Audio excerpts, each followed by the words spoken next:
കൃഷ്ണഗാഥ സീരിയലിൻ്റെ ലേറ്റസ്റ്റ് എപ്പിസോഡിൻ്റെ റിവ്യൂയിലേക്ക് എല്ലാവർക്കും സ്വാഗതം. അങ്ങനെ തിരുമേനി ഗാഥയോടും മോൾക്കുട്ടിയോടും തങ്കത്തിനോടോട്ട് പറയണേ, അതെ അത്തന്നാൾ 4-ാം ഭാഗത്ത് ജനിച്ച കുട്ടിക്ക് 3 മാസത്തിനകം വിവാഹം നടക്കണം. ഇല്ലാന്നുണ്ടെങ്കിൽ പിന്നീട് വിവാഹം നടക്കണമെങ്കിൽ 5 വർഷം കാത്തിരിക്കേണ്ടി വരും. മറിച്ച് അത്തന്നാളിൽ 1-ാം ഭാഗത്തിൽ ജനിച്ച കുട്ടിയാണെങ്കിൽ 1 വർഷത്തിനുള്ളിൽ തന്നെ വിവാഹം കഴിഞ്ഞിരിക്കും. അങ്ങനെയൊക്കെ പറഞ്ഞ് തിരുമേനി അവിടെ നിന്നും പോകുവാണ്. ഈ സമയം ഗാഥ പുച്ഛിച്ചുകൊണ്ട് പറയണേ, പിന്നെ തിരുമേനി പറഞ്ഞതുപോലെയാണല്ലോ എന്നിട്ട് നടന്നത്. എൻ്റെ വിവാഹം കഴിഞ്ഞതല്ലേ? അത് കേട്ട് മോളിക്കുട്ടി പറയണേ, അതിന് നിൻ്റെ വിവാഹം എവിടെ കഴിഞ്ഞു? കൃഷ്ണയുടെ നവീൻ്റെ തമ്മിലുള്ള വിവാഹമല്ലേ കഴിഞ്ഞത്? തിരുമേനി പറഞ്ഞത് ശരിയാ. കൃഷ്ണ ജനിച്ചത് അത്തന്നാളിൽ 1-ാം ഭാഗത്തിലായിരിക്കും. പറഞ്ഞ കണക്കനുസരിച്ച് അവരുടെ വിവാഹം കഴിഞ്ഞിട്ട് 1 വർഷമാകാറായല്ലോ. അതെ, തിരുമേനി പറഞ്ഞതുപോലെ 3 മാസത്തിനകം വിവാഹം കഴിക്കാൻ നോക്ക്. നവീനെ മറന്ന് പുതിയൊരു ജീവിതം തുടങ്ങാൻ നോക്ക്. അല്ലെങ്കിൽ നിനക്ക് ഒരു കാലത്തും ദാമ്പത്യ ജീവിതം ഉണ്ടാവില്ല.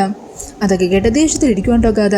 ഈ സമയം തങ്കം മോളിക്കുട്ടിയോടെ ആയിട്ട് പറയുക, അതെ മോളിക്കുട്ടി, തിരുമേനി പറഞ്ഞത് നേരാ. കൃഷ്ണമോള് അത്തന്നാളിൻ്റെ 1-ാം ഭാഗത്തിൽ തന്നെയാണ് ജനിച്ചത്. തിരുമേനി പറഞ്ഞതുപോലെ തന്നെ കാര്യങ്ങളും നടന്നില്ലേ? കൃഷ്ണമോളുടെ നവീൻ്റെ വിവാഹം കഴിഞ്ഞ് 1 വർഷവും ആവാറായില്ലേ?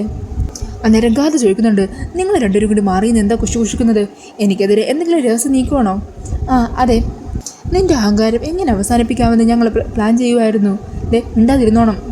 ഇനി ഞങ്ങളോടുള്ള ദേഷ്യത്തിന് അന്നത്തെ പോലെ എന്തെങ്കിലും നാഗത്തറയിലേക്ക് തട്ടിയിടാനോ മറ്റോ ആണെങ്കിൽ അന്ന് സംഭവിച്ചത് കണ്ടല്ലോ. നീ കാണിച്ചു കൂട്ടി ഓരോന്നിൻ്റെ ഫലമായിട്ട് നാഗ നിന്നെ കൊല്ലാൻ വന്നതും പിന്നെ പ്രാർത്ഥനയും കർമ്മങ്ങളൊക്കെ നടത്തി നിന്നെ രക്ഷിച്ചുകൊണ്ട് വന്നതും. അതുപോലെ വീണ്ടും നീ എന്തെങ്കിലും അബദ്ധത്തിൽ ചെന്ന് ചാടിയാലുണ്ടല്ലോ, രക്ഷിക്കാൻ ഞങ്ങളുണ്ടായിരുന്നു വരില്ല. പിന്നീട് കാണിക്കുന്നത് ഇതേ സമയം തന്നെ മറ്റൊരു ക്ഷേത്രത്തിൽ സുമിത്ര നവീനെയും കൃഷ്ണനെയും കൂട്ടിക്കൊണ്ട് വന്നിട്ടുണ്ടാകുമല്ലോ. അങ്ങനെ അവിടെ നടിയുടെ മുമ്പിൽ നിന്ന് അവർ തൊഴുത് പ്രാർത്ഥിക്കുകയും അമ്പലം ചുറ്റി വരികയൊക്കെ ചെയ്യുന്നുണ്ട്. അതിനുശേഷം തിരുമേനിയോട് സുമിത്ര വിശേഷപ്പെട്ട ആ പൂജയെ കുറിച്ച് സംസാരിക്കുന്നൊക്കെയുണ്ട്. അതിനുള്ള എല്ലാ ഒരുക്കങ്ങളും ചെയ്തിട്ടുണ്ട്, നിങ്ങൾ അങ്ങോട്ട് ചെന്നോളൂ എന്ന് പറഞ്ഞ് പൂജാരി അവരെ അങ്ങോട്ടേക്ക് പറഞ്ഞു വിടുക. ഈ സമയം കൃഷ്ണ ചോദിക്കുന്നുണ്ട്, അല്ലമ്മേ, എന്താ വിശേഷപ്പെട്ട പൂജ? എന്തിനാ ഇനി സസ്പെൻസ്? പറഞ്ഞുവിടേത്? പറയാലോ. പറയുക മാത്രമല്ല, മോളാ പൂജ ചെയ്യണം. അതിനു വേണ്ടിയല്ലേ നിങ്ങൾ രണ്ടാളെയും കൂട്ടിക്കൊണ്ട് ഇങ്ങോട്ട് വന്നത്? രണ്ടുപേരും വാ. അങ്ങനെ കൃഷ്ണനെ നവീനെയും കൂട്ടിക്കൊണ്ട് സുമിത്ര നേരെ ചെല്ലുന്നത് തൊട്ടിലൊക്കെ കെട്ടി ദമ്പതിമാർ പ്രാർത്ഥിക്കുന്ന ഒരു സ്ഥലത്താണ് കേട്ടോ. അങ്ങനെ അത് കാണുന്നതും കൃഷ്ണക്ക് കാര്യം എന്താണെന്ന് മനസ്സിലാകുവാണ്. കൃഷ്ണൻ്റെ മുഖമൊക്കെ മാറുന്നുണ്ട് കേട്ടോ. മോളെ വന്നേ, എന്താ പൂജയെന്ന് മനസ്സിലായോ? ഇവിടെ തൊട്ടിൽ കെട്ടി പ്രാർത്ഥിക്കണം. വിവാഹം കഴിഞ്ഞ ദമ്പതിമാരെ ഇതുപോലെ ഇവിടെ വന്ന് ഭഗവാനെ മനസ്സിൽ ധ്യാനിച്ച് പ്രാർത്ഥിച്ച് തൊട്ടിൽ കെട്ടും. അങ്ങനെ കെട്ടിക്കഴിഞ്ഞാൽ 1 വർഷത്തിനുള്ളിൽ തന്നെ അവർക്ക് സന്താന ഭാഗ്യം ഉണ്ടാക്കുമെന്നാണ് പറയുന്നത്. എന്നെ സംബന്ധിച്ച് എൻ്റെ ജീവിതത്തിലെ ഏറ്റവും വലിയ സന്തോഷം എന്താണെന്നറിയോ? നിങ്ങൾ രണ്ടുപേരുടെയും കുഞ്ഞിനെ എൻ്റെ കയ്യിലിട്ട് താലോലിക്കുക എന്നുള്ളതാ. അതിനുള്ള ഭാഗ്യം എനിക്ക് എത്രയും പെട്ടെന്ന് കിട്ടണം. മോളെ വന്നേ ഇങ്ങോട്ട്. മോള് തന്നെ വന്ന് ഈ തൊട്ടിലെടുത്ത് ഈ മരത്തിൽ പ്രാർത്ഥിച്ചുകൊണ്ട് കെട്ടിക്കോ. അടുത്ത വർഷം നിങ്ങളിവിടെ വരുമ്പോൾ നിങ്ങൾക്കൊപ്പം നിങ്ങളുടെ കുട്ടിയും കൂടി ഉണ്ടാവണം. അതൊക്കെ കേട്ട് നാണത്തോടെ നിൽക്കുവാണ് കേട്ടോ കൃഷ്ണയും നവീനും ഒക്കെ. അങ്ങനെ കൃഷ്ണയാണെങ്കിൽ മടിച്ച് അതിന്നൊരു തൊട്ടിലെടുക്കുവാണ്. കൃഷ്ണൻ കഥ തട്ടാനാണെങ്കിൽ തീരെ മനസ്സ് വരുന്നില്ല കേട്ടോ. മടിച്ച് കൃഷ്ണ നിൽക്കുക. അത് കാണുമ്പോൾ സുമിത്ര പറയണേ, മോൾ എന്തിങ്ങനെ നോക്കി നിൽക്കുന്നത്? വേഗം കെട്ട്. മനസ്സിൽ നല്ലപോലെ പ്രാർത്ഥന ഉണ്ടാകണം. അങ്ങനെ അമ്മ പറഞ്ഞതുപോലെ തന്നെ കൃഷ്ണ മനസ്സിൽ പ്രാർത്ഥനയോടെ ആ തൊട്ടിലൊക്കെ കെട്ടുവാണ്. അതിനുശേഷം സുമിത്ര അവിടെ നിന്നും ക്ഷേത്രത്തിനകത്തേക്ക് ചെല്ലുവാണ് കേട്ടോ. ഈ സമയം നവീൻ കൃഷ്ണൻ്റെ കൈ പിടിച്ചുകൊണ്ട് പറയണേ, അമ്മയുടെ ആഗ്രഹം കേട്ടില്ലേ? അത് നമുക്ക് സാധിച്ചു കൊടുക്കണ്ടേ? അത് കേട്ട കൃഷ്ണൻ നാണത്തോടെ അവിടെ നിന്ന് പോകാൻ തുടങ്ങുമായിരിക്കും. പെട്ടെന്ന് വീഴാൻ തുടങ്ങുമ്പോഴേക്കും നവീൻ കൃഷ്ണയെ ചേർത്ത് പിടിക്കുന്നുണ്ട്. അങ്ങനെ അവർ പരസ്പരം പ്രണയത്തോടെ മുഖത്തോട് മുഖം ഇങ്ങനെ നോക്കി നിൽക്കുവാണ്. എന്നിട്ട് കൃഷ്ണ നാണത്തോടെ നവീൻ്റെ കൈ തട്ടി മാറ്റി അകത്തേക്ക് പോകുന്നുണ്ട്. പിന്നീട് കാണിക്കുന്നത് ശ്രീനിവാസ് അമ്പലത്തിന് ചുറ്റും കൂടി നടക്കുമായിരിക്കും. പെട്ടെന്നാണ് തൻ്റെ പഴയ കൂട്ടുകാരനായിട്ടുള്ള അരവിന്ദനെയും ഭാര്യനെയും കാണുന്നത്. അങ്ങനെ അരവിന്ദനെ കാണുന്നതും സന്തോഷത്തോടെ ശ്രീനിവാസ് അയാളുടെ അരികിലേക്ക് പോകുക. അരവിന്ദ്, എത്ര നാളായിട്ടാ കണ്ടിട്ട്? ശ്രീനിവാസേ, എടാ നിൻ്റെ തലയിൽ മുടിയൊക്കെ പോയല്ലോ. നിൻ്റെ പ്രേമത്തിൻ്റെ പിന്നാലെ നടന്നതും നിങ്ങൾ രണ്ടുപേരും ഒന്നിപ്പിക്കാൻ ഞാനെടുത്ത കാര്യങ്ങളൊക്കെ ഇപ്പോഴും അത് ഓർക്കുമ്പോൾ ഇന്നലെ കഴിഞ്ഞതുപോലെ തോന്നുന്നു. അന്നേരം അരവിന്ദ് പറയണേ, ശരിയാ ശ്രീനിവാസേ, നീ ഇല്ലായിരുന്നെങ്കിൽ ഇന്ന് ഞങ്ങൾക്ക് ഇതുപോലെ ഒന്നിച്ച് നിൽക്കാൻ പറ്റുമോ? അല്ല, നിങ്ങളെപ്പോൾ തിരിച്ചെത്തി? കുറച്ച് നാളായി തിരിച്ചെത്തിയിട്ട്. ഞങ്ങൾക്ക് ഇവിടെ അങ്ങനെ വീട് സ്ഥലമൊന്നുമില്ലല്ലോ, ഇവിടെ അങ്ങനെ നിൽക്കാറില്ലല്ലോ. അത് കാരണം ഇവിടെ അടുത്തൊരു ഹോട്ടലാണ് താമസിക്കുന്നത്. അല്ല അതിരിക്കട്ടെ, നിങ്ങളുടെ മോനെവിടെ ആനന്ദ്? അവന്താ ഇവിടെ അമ്പലത്തിലേക്ക് കൂട്ടിക്കൊണ്ട് വന്നിട്ടുണ്ട്. നാട്ടിൽ വന്നേലേ പ്രകൃതി ഭംഗിയുള്ളത് കുറേ സ്ഥലമുണ്ട് എന്നൊക്കെ പറഞ്ഞാൽ കൂട്ടിക്കൊണ്ട് വന്നത്. അമ്പലത്തിൽ വന്നിട്ടേ മുണ്ട് ആദ്യമായിട്ട് കൊടുത്തിട്ട് നടക്കാൻ പറ്റുന്നില്ല എന്ന് പറഞ്ഞ് കുറച്ച് ഇതുവഴി പോകുന്നുണ്ടായിരുന്നു. ഇന്നത്തെ കാലത്ത് കുട്ടികളല്ലേ, മാത്രമല്ല വിദേശത്തല്ലേ വളർന്നതും പഠിച്ചതുമൊക്കെ. അതങ്ങനെയാ, നമ്മുടെ അച്ഛനമ്മമാരും മക്കളും കുട്ടി വിദേശത്തേക്ക് പോകും. പിന്നീട് നാട്ടിലേക്ക് തിരിച്ചു വരുമ്പോൾ അവർക്ക് ഇവിടുത്തെ രീതികൾ അറിയില്ല, ഒരു മുണ്ടെടുക്കാൻ പോലും അറിയില്ല എന്ന് പറഞ്ഞ് അവരെ കുറ്റപ്പെടുത്തും. അതങ്ങനെ കുറ്റപ്പെടുത്തിയിട്ട് വലിയ കാര്യമുണ്ടോ? തെറ്റ് ശരിക്കും നമ്മുടെ ഭാഗത്തല്ലേ. എന്നാണെങ്കിലും വാ, കുറേ സംസാരിക്കാനുണ്ട്. എൻ്റെ മോളിവിടെ ഉണ്ട്. അവളതെ ആ നാഗത്തറയിലിരിക്കുക. അതെയോ? എന്താണെങ്കിലും മോളെയും കുടിക്കുന്നു കാണാം. ഈ സമയം അരവിന്ദ് പറയണേ, സത്യം പറയാലോ, ഇത്തവണത്തെ ഞങ്ങളുടെ ഈ വരവിന് മറ്റൊരു ഉദ്ദേശം കൂടിയുണ്ട്. ആനന്ദിന് നല്ലൊരു പെൺകുട്ടിയെ കണ്ടെത്തി അവരുടെ വിവാഹം കൂടി കഴിപ്പിക്കണം. അവന് നല്ല നാടൻ പെൺകുട്ടികളെ ഇഷ്ടം. എത്ര നാളായി ശ്രീനിവാസൻ നിന്നെ ഇങ്ങനെ കണ്ടിട്ട്, കുറേ വിശേഷങ്ങൾ പറയാനുണ്ട്, നീ വാ എന്നും പറഞ്ഞ് അരവിന്ദനും ഭാര്യയും കൂടി ശ്രീനിവാസൻ്റെ ഒപ്പം ഗാഥയുടെ അരികിലേക്ക് പോകുന്നുണ്ട്. ഇതേസമയം ഗാഥയും മോളിക്കുട്ടിയൊക്കെ അവിടെ നാഗത്തറയുടെ അവിടെ തന്നെ സൈഡിലിരിക്കുമായിരിക്കും. ഈ സമയത്തായിരിക്കോട്ടോ ആനന്ദ് മുണ്ടെടുത്ത് നടക്കാൻ ബുദ്ധിമുട്ടി ആ മുണ്ടിൽ ചവിട്ടി ചവിട്ടി എങ്ങനെയൊക്കെ നടന്ന് അതുവഴി വരുന്നത്. ഈ സമയം ആ കാഴ്ച കാണുന്നതും ഗാഥ ചിരിക്കുക. അത് കണ്ടിട്ട് മോളിക്കുട്ടി പറയണേ, എന്താ ഇത്, വഴി പോകുന്ന ഇങ്ങനെ ആൾക്കാരെ നോക്കി ചിരിച്ച് അവരെ കളിയാക്കുന്നു, അതിൽ നിനക്കെന്താ കുഴപ്പം, നിന്റെ ബന്ധപ്പെട്ട ആരുമല്ലോ. അങ്ങനെ പറഞ്ഞ ഗാഥ വീണ്ടും അയാളെ നോക്കി ചിരിക്കുവാണ് കേട്ടോ. അങ്ങനെ ആനന്ദ് ഗാഥയുടെ അരികിലേക്ക് വന്നിട്ട് ചോദിക്കണേ, അതെ എക്സ്ക്യൂസ് മീ, ഞാൻ ഈ നാട്ടിൽ ഫസ്റ്റ് ടൈമാണ്. ഇവിടെ ഏറ്റവും നിയറസ്റ്റ് ആയിട്ട് ടൂറിസ്റ്റ് പ്ലേസസ് എവിടെയാണ് ഉള്ളത്? ഞാൻ ഉദ്ദേശിച്ചത് ഈ പ്രകൃതി ഭംഗിക്ക് നല്ലപോലെ ആസ്വദിക്കാൻ പറ്റുന്ന സ്ഥലങ്ങൾ ഇവിടെ അടുത്തെവിടെയെങ്കിലും ഉണ്ടോ? അന്നേരം ഗാഥയും തിരിച്ച് ഇംഗ്ലീഷിൽ തന്നെ മറുപടി പറയുവാണ് കേട്ടോ. അതൊക്കെ കേട്ടിട്ട് അയാളൊന്ന് ഷോക്കാകുമോ? ഓ, കുട്ടിക്ക് ഇത്ര നന്നായിട്ട് ഇംഗ്ലീഷൊക്കെ സംസാരിക്കാൻ അറിയായിരുന്നല്ലേ, ഞാൻ തീരെ എക്സ്പെക്ട് ചെയ്തില്ലായിരുന്നു. അന്നേരം മോളിക്കുട്ടി ചോദിക്കണേ, അല്ല ഈ നാട്ടിൽ പുതിയതാണോ? അതെ, ഞാൻ കാനഡയിലായിരുന്നു, I am a Canadian citizen. ഈ സമയം ഗാഥ പറയണേ, ഈ ഹിൽ സ്റ്റേഷനിലേക്ക് പോകാനുള്ള വഴിയേ അവിടെ അടുത്തുള്ള ടാക്സി ഡ്രൈവർമാരോട് ആരോടെങ്കിലും ചോദിച്ചാൽ പറഞ്ഞു തരും.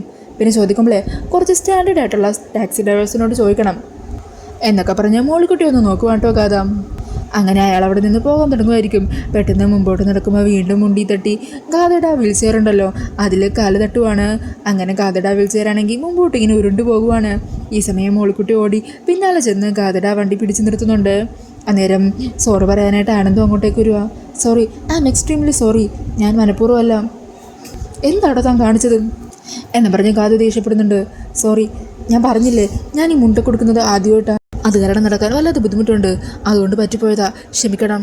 അന്നേരം കഥ പറഞ്ഞേ, ശരി ശരി, കാനഡിയൻ സിറ്റിസൺ ആണെന്നൊക്കെ പറഞ്ഞല്ലേ, അത് കാരണം തൽക്കാലത്തേക്ക് ഈ ഒരു വട്ടം ക്ഷമിക്കുക. ഈ സമയത്തായിരിക്കോട്ടോ ശ്രീനിവാസനും അരവിന്ദൻ്റെ ഭാര്യയ്ക്ക് കൂടി അങ്ങോട്ടേക്ക് ഇടുന്നത്. അങ്ങനെ ഗാഥയും ആനന്ദും കൂടി സംസാരിച്ച് നിൽക്കുന്നത് കാണുന്നതും ശ്രീനിവാസ് പറയണേ, അത് ശരി, നമ്മൾ വരുന്നതിന് മുമ്പേ മക്കളെ സംസാരിക്കാൻ തുടങ്ങിയല്ലോ. അങ്ങനെ ഗാഥയ്ക്ക് അരവിന്ദനെ ഭാര്യനെയൊക്കെ പരിചയപ്പെടുത്തി കൊടുക്കുവാണ് കേട്ടോ. ദേ, ഈ അരവിന്ദൻ്റെയും ഇവരുടെയും പ്രേമമുണ്ടല്ലോ, അത് അച്ഛനെ മുമ്പിൽ നിന്ന് നടത്തി കൊടുത്തത്, അത്രയ്ക്ക് വലിയ പരിചയമുണ്ട്. ഈ സമയം തങ്കം അങ്ങോട്ടേക്ക് വരുവാ. അന്നേരം ശ്രീനിവാസനും അവരെയൊക്കെ പരിചയപ്പെടുത്തുന്നത്, ഇതാണ് എൻ്റെ മോള് കൃഷ്ണമോള്, ആള് പിടിക്കുകയാണ്. ദേ, ഇത് തങ്കം, എൻ്റെ സ്വന്തം പെങ്ങളാ. പിന്നെ ഇത് മോളിക്കുട്ടി, ഞാൻ മോളെ പോലെയാണ് കാണുന്നത്. എടാ ശ്രീനിവാസേ, നിനക്കൊരു മാറ്റവും ഇല്ലല്ലോ, പണ്ടും നിൻ്റെ ചുറ്റും ഇതുപോലെ ഒത്തിരി ആൾക്കാരുണ്ടാകും, എല്ലാവരും നിൻ്റെ വേണ്ടപ്പെട്ടവരായിരിക്കും. അന്നേരം ശ്രീനിവാസ് ചോദിക്കണേ, ആനന്ദേ മോനെ നാടൊക്കെ ഇഷ്ടപ്പെട്ടോ? പിന്നെ ഞാൻ ഓരോ സ്ഥലങ്ങളായിട്ട് കണ്ടുവരുന്നതേ ഉള്ളൂ അങ്കിൾ. എന്താണെങ്കിലും ഇനി വൈകിക്കേണ്ട, നമുക്കിവിടെ നിന്ന് നേരെ എൻ്റെ വീട്ടിലേക്ക് പോകാം, ഇന്നത്തെ ഉച്ചയൂണ് അവിടെ നിന്നാകാം. അന്നേരം അരവിന്ദൻ്റെ ഭാര്യ പറയണേ, അയ്യോ അനിയൻ സാറേ, അതിന് മാത്രം ഞങ്ങൾ ഇന്ന് നിർബന്ധിക്കരുത്, ഇന്നേ എൻ്റെ ഒരു ബന്ധുവിൻ്റെ വീട്ടിൽ പോകാമെന്ന് ഞങ്ങൾ വാക്ക് പറഞ്ഞു പോയി, നാളെ ആവട്ടെ, നാളത്തെ ഉച്ചയൂണ് അവിടെ നിന്നാക്കാം, എന്താ അതുപോലെ? എന്നാൽ പിന്നെ അങ്ങനെ തന്നെ ആവട്ടെ. ഈ സമയം അരവിന്ദൻ പറയണേ, ശ്രീനിവാസേ, പണ്ട് നമ്മൾ തമ്മിൽ സംസാരിച്ചിരുന്നൊരു കാര്യം എനിക്കിപ്പോൾ ഓർമ്മയുണ്ടോ? എന്ത് കാര്യമോ? നമ്മൾ കുറേ കാര്യങ്ങൾ സംസാരിക്കാനല്ലേ? അന്നേരം അരവിന്ദ് പറയണേ, മറ്റൊന്നുമല്ല, എനിക്കൊരു ആൺകുട്ടിയും നിനക്കൊരു പെൺകുഞ്ഞുമാണ് ജനിക്കുന്നതെങ്കിലേ അവരുടെ രണ്ടുപേരുടെ വിവാഹം നടത്താമെന്ന് നമ്മൾ പറഞ്ഞിരുന്നു, അത് ഓർമ്മയില്ലേ? അതൊക്കെ ഓർക്കുന്നുണ്ട്. അതൊക്കെ കുട്ടികൾ തമ്മിൽ തീരുമാനിക്കേണ്ട കാര്യമല്ലേ, നമുക്ക് നോക്കാം. എന്നാണെങ്കിലും നമുക്ക് നാളെ വിശദമായിട്ട് തന്നെ സംസാരിക്കാം. അത് കേൾക്കുന്നതും ആനന്ദ് ചെറിയൊരു നാണത്തോടെ കഥയെ നോക്കുന്നുണ്ട്. പിന്നീട് കാണിക്കുന്നത് സുമിത്ര അവിടെ ക്ഷേത്രത്തിൽ പോയി കൊണ്ടുവന്ന പ്രസാദം മാണിക്കുഞ്ഞിന് കൊടുക്കുന്നതാണ് കേട്ടോ. അങ്ങനെ മാണിക്കുഞ്ഞ് ആ പ്രസാദമൊക്കെ കഴിച്ചിട്ട് പറഞ്ഞേ, ഇതൊരു പ്രത്യേകതര രുചിയാണല്ലോ, ഇത് എവിടെ നിന്നാമേ ഈ പ്രസാദം? എന്തോ വിശേഷപ്പെട്ട സ്ഥലത്ത് പോയി പൂജിച്ച പ്രസാദമാണെന്ന് തോന്നുന്നു. മാണിക്കുഞ്ഞിന് രുചിയിലൂടെ തന്നെ കാര്യം മനസ്സിലായല്ലോ. ഇതേ കുറച്ച് ദൂരമുള്ളൊരു ക്ഷേത്രത്തിലാ ആണോ? അപ്പോൾ അവിടെ പോകണമെങ്കിൽ എന്തെങ്കിലും പ്രധാനപ്പെട്ട ഒരു കാര്യം ഉണ്ടാവുമല്ലോ. എന്താ അമ്മേ, എന്ത് പൂജക്ക് അവിടെ പോയത്? അതെ, എനിക്ക് മുത്തശ്ശിയാണുള്ള പൂജയാ. അതെന്ത് പൂജ? അവിടെ ദമ്പതിമാർ തമ്മിൽ തൊട്ടിലുകളൊക്കെ കെട്ടുന്നൊരു പൂജയുണ്ട്. ആ തൊട്ടിൽ കെട്ടി പ്രാർത്ഥിച്ചു കഴിഞ്ഞിട്ടുണ്ടെങ്കിലുണ്ടല്ലോ അടുത്തൊരു വർഷത്തിനുള്ളിൽ അവർക്ക് സന്താനഭാഗ്യം ഉണ്ടാകുമെന്നാണ് പറയുന്നത്. അങ്ങനെയുള്ളപ്പോൾ ഞാനൊരു മുത്തശ്ശിയാവുന്ന കാര്യമല്ലേ, അതാ ഞാൻ അങ്ങനെ പറഞ്ഞത്. ഓ അത് ശരി, അങ്ങനെ. അപ്പം നവീൻ സാർ അച്ഛനാകാൻ പോകുവാണല്ലേ? അങ്ങനെ പറ. അങ്ങനെ പറഞ്ഞ് മാണിക്കുഞ്ഞ് തുള്ളിച്ചാടിക്കൊണ്ട് പുറത്തേക്ക് പോകുവാണ്. എന്നിട്ട് ഫോണെടുത്ത് ഒരു തൊട്ടിൽ പണിക്കാരനെ വിളിച്ച് അയാളോട് എത്രയും പെട്ടെന്ന് തന്നെ ഒരു ഭംഗിയുള്ള തൊട്ടിൽ പണിയണമെന്നൊക്കെ പറയുവാണ് കേട്ടോ. ഈ സമയം മാണിക്കുഞ്ഞ് സംസാരിക്കുന്നത് പുറത്ത് നിന്നിരുന്ന നവീനും കൃഷ്ണയും കേൾക്കുവാണ്. അവർ അത് കേട്ട് മാണിക്കുഞ്ഞിൻ്റെ സംസാരം ശ്രദ്ധിക്കുക. അന്നേരം കൃഷ്ണയാണെങ്കിൽ ചിരിച്ച് നവീനെ നോക്കുന്നുണ്ട്. ഈ സമയം മാണിക്കുഞ്ഞ് പറയണേ, നല്ല കൊത്തുപണികളൊക്കെയുള്ള തൊട്ടിലായിരിക്കണം, അതിന് എത്ര ലക്ഷം രൂപ ചിലവായാലും ഒരു കുഴപ്പമില്ല. അതിൽ കിടക്കാൻ പോകുന്ന നവീൻ സാറിൻ്റെ കുഞ്ഞിനെ അത് കാണുമ്പോൾ തന്നെ നല്ല ഭംഗി തോന്നണം. മാത്രമല്ല കുഞ്ഞിനെ കാണാൻ വരുന്നവരും ആ തൊട്ടിൽ കണ്ടോ നോക്കി നിൽക്കണം. അത്രയ്ക്ക് ഭംഗിയുള്ളതായിരിക്കണം. നിങ്ങൾ എത്ര പെടുന്ന പണിയൊക്കെ തുടങ്ങിക്കോ. പൈസ എത്രയാണെങ്കിലും ഒരു പ്രശ്നമല്ല. അതെല്ലാം ഞാൻ നവീൻ സാറിനോട് പറഞ്ഞ് അയച്ചു തന്നോളാം. ഈ സമയം സുമിത്ര അങ്ങോട്ടേക്ക് വരുന്നുണ്ട്. അല്ല എന്താ മണിക്കുഞ്ഞെ, എന്തിനാ ഇപ്പം തന്നെ തൊട്ടിൽ പണിയാൻ പോകുന്നത്? ഇപ്പം തൊട്ടിലിറക്കാം. അത് ശരി, നവീൻ സാറിൻ്റെ കുഞ്ഞ് ജനിച്ചു കഴിഞ്ഞാൽ പിന്നെ തൊട്ടിലൊക്കെ വേണ്ടേ? അങ്ങനെ അതെല്ലാം കേട്ട് നാളത്തോടെ നിൽക്കുവാണ്ടോ നവീനും കൃഷ്ണയൊക്കെ. അപ്പോൾ ആ ഒരു സീനൊക്കെ കാണിച്ചുകൊണ്ടാണ് എപ്പിസോഡ് തീരുന്നത്. പിന്നീട് പ്രമോയിൽ കാണിക്കുന്നത് മാണക്കുഞ്ഞ് നവീനും കൃഷ്ണയൊക്കെ കുഞ്ഞുങ്ങൾ ജനിക്കുന്ന കാര്യത്തെക്കുറിച്ചും അങ്ങനെ ഓരോ കാര്യങ്ങളെക്കുറിച്ചും കളിയാക്കുവാണ്. അന്നേരം അതെല്ലാം കേട്ട് നാളത്തോടെ നിൽക്കുവാണ്ടോ നവീൻ. അങ്ങനെ നവീനും അതെല്ലാം ഒത്തിരി എൻജോയ് ചെയ്യുന്നുണ്ടാവും. നവീൻ്റെ ആ സന്തോഷവും നാണവും ഒക്കെ കാണുന്നതും കൃഷ്ണയുടെ ഉള്ളിൽ വല്ലാത്തൊരു സങ്കടം തോന്നുക. പാവം നവീൻ, എന്തൊരു പാവമാണ് എൻ്റെ നവീൻ, എത്രത്തോളം സന്തോഷിക്കുന്നുണ്ട്. സത്യം പറഞ്ഞാൽ ഞാൻ ആ പാവത്തിന് ചതിക്കുമല്ലേ? അങ്ങനെയൊക്കെ പറഞ്ഞ് നവീനെക്കുറിച്ച് ഓർത്ത് സങ്കടത്തോടെ നിൽക്കുവാണ് കേട്ടോ കൃഷ്ണ. പിന്നീട് കാണിക്കുന്നത് അവിടെ പുഴവരും വീട്ടിൽ ആനന്ദിനും ഗാഥയും തമ്മിൽ കല്യാണം കഴിപ്പിച്ചാലോ എന്നുള്ള കാര്യത്തെക്കുറിച്ചൊക്കെ ശ്രീനിവാസും തങ്കമൊക്കെ ചേർന്ന് സംസാരിക്കുന്നുണ്ട്. അങ്ങനെ അവിടെ ഇങ്ങനൊരു കല്യാണ ആലോചന നടക്കുന്ന കാര്യം കേൾക്കുന്നതും ഗാഥ ദേഷ്യപ്പെടുവാണ്ടോ തങ്കത്തിനോടും മോൾക്കുട്ടിയോടൊക്കെ. നിങ്ങൾ എന്താ വിചാരിച്ചു വെച്ചിരിക്കുന്നത്? എന്നെ എങ്ങനെ ഇവിടെ വിവാഹം കഴിപ്പിച്ച് വിടുക എന്ന് വല്ല പ്ലാനും ഉണ്ടോ നിങ്ങൾക്ക്? ഉണ്ടെങ്കിലേ അതൊന്നും നടക്കാൻ പോകുന്നില്ല എന്ന് പറഞ്ഞ് ഗാഥ അവരോട് തട്ടിക്കാന്നൊക്കെ ഉണ്ട്. അപ്പോൾ ഇതൊക്കെയാണ് കേട്ടോ ലേറ്റസ്റ്റ് പ്രൊമോയിൽ കാണിക്കുന്നത്. ഈ ഒരു റിവ്യൂ ഇഷ്ടമായിട്ടുണ്ടെങ്കിൽ മറക്കാതെ വീഡിയോ ഒന്ന് ലൈക്ക് ചെയ്യണേ. ഇതുപോലുള്ള കൂടുതൽ റിവ്യൂസിനായിട്ട് ഈ ചാനലൊന്ന് സബ്സ്ക്രൈബ് ചെയ്തും കൂടി സപ്പോർട്ട് ചെയ്യണേ. താങ്ക്